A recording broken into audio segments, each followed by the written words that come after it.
Beetroot dosa எப்படி செய்யலாம்னு பார்க்கலாமா? ஃபஸ்ட்டு பீட்ரூட்டை இந்த மாதிரி துருவி எடுத்துக்கணும்.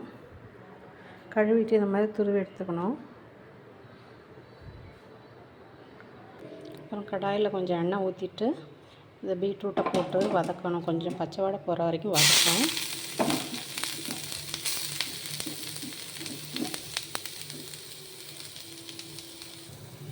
நல்லா இந்த மாதிரி வதக்கியாச்சு. ஒரு 5 மினிட்ஸ் வதக்கினா போதும். வதக்கிட்டு நம்ம இதை வந்து மிக்சியில் போட்டு அரைக்க வேண்டியதான். ஆறின அப்புறம் மிக்சியில் போட்டு அரைச்சிக்கலாம். அடுத்து ஒரு கடாயில் எண்ணெய் ஊற்றிட்டு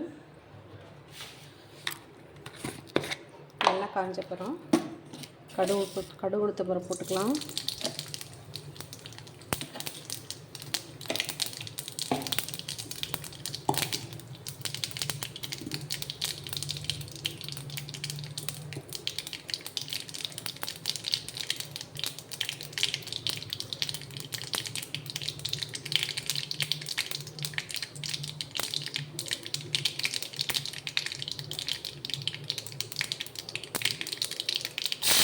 எண்ணெய் கடுகு காஞ்சிச்சு. கொஞ்சம் சின்ன வெங்காயம் பொடிசாக அரைஞ்சி போட்டுக்கலாம். ஒரு பச்சை மிளகாய் போட்டு நல்லா வதக்கிக்கலாம். நல்லா ப்ரௌன் ஆகிற வரைக்கும் நல்லா வெங்காயம் வதங்கட்டும். கண்ணாடி பதத்துக்கு நல்லா வதக்கிக்கலாம். இப்போ பீட்ரூட் நல்லா ஆறிடுச்சு. நம்ம வந்து அதை கொஞ்சம் தண்ணி ஊற்றி அரைச்சி எடுத்துக்கலாம். பீட்ரூட் நல்லா அரைச்சாச்சு. இப்போ இதை வந்து நம்ம மாவோடு சேர்த்துக்கலாம். தோசை மாவோட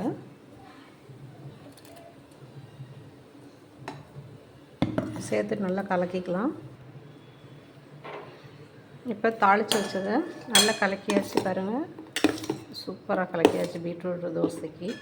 இப்போ நம்ம வெங்காயம் பச்சை மிளகாய் தாளித்ததை போட்டுக்கலாம்.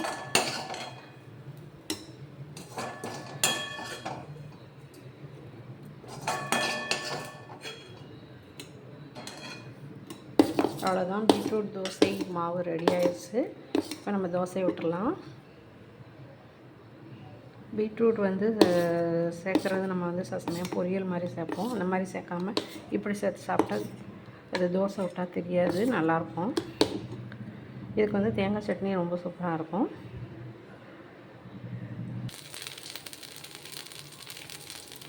அருமையான பீட்ரூட் தோசை ரெடி ஆகிட்டுருக்கு. சூப்பராக இருக்குது, பார்க்குறதுக்கே சூப்பராக இருக்குது பாருங்கள்.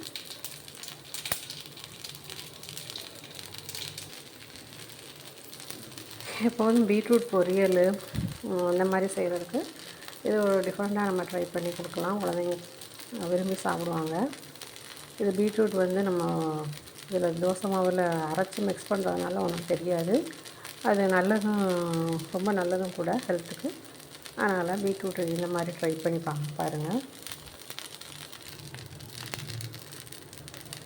எப்போதும் நம்ம மசாலா தோசை, ஆனியன் தோசை அந்த மாதிரி செய்கிறதுக்கு இந்த மாதிரி வந்து நம்ம ஒரு டிஃப்ரெண்ட்டாக ட்ரை பண்ணால் டேஸ்ட்டு சூப்பராக இருக்கும். ட்ரை பண்ணி பாருங்கள். கலர்ஃபுல்லான ஹெல்த்தியான பீட்ரூட் தோசை ரெடி. இதுக்கு தேங்காய் சட்னி ரொம்ப சூப்பராக இருக்கும். தேங்காய் சட்னி வச்சு சாப்பிட்டா ரொம்ப சூப்பராக இருக்கும். ட்ரை பண்ணி பாருங்கள். பிடிச்சிருந்தால் லைக் பண்ணுங்கள், ஷேர் பண்ணுங்கள், சப்ஸ்கிரைப் பண்ணுங்கள். தேங்க்யூ.